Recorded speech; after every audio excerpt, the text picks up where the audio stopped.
Te ir tāds milzīgs what the fuck, jo, jo bija tas prikals, kas arī, kad bija Anglijā, kad es tur runāju ar izlūkiem par karjeras iespējām Anglijas izlūkdienestā, tad čalis man reiz pateica to, ka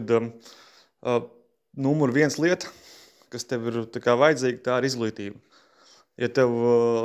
nav izglītības, tad vienkārši pīsies atpakaļ uz savu Latviju, un tur tu vari nodarboties ar savu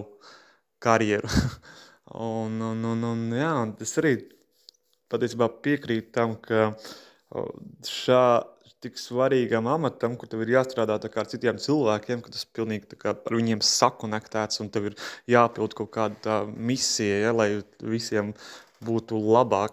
šajā pasaulē, tur mazinātos noziedzība, blā, blā, blā,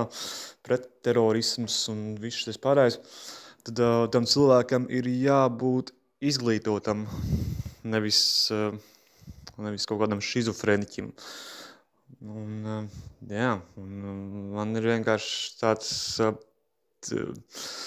tādas aizdomas, un, pat neaizdomas, tā jau ir pārliecība, ka liekas, ka vienkārši tas Latvijas izlūkdienas tā masa, ja, tā pamata, ir vienkārši pilna ar kaut kādiem peģikiem,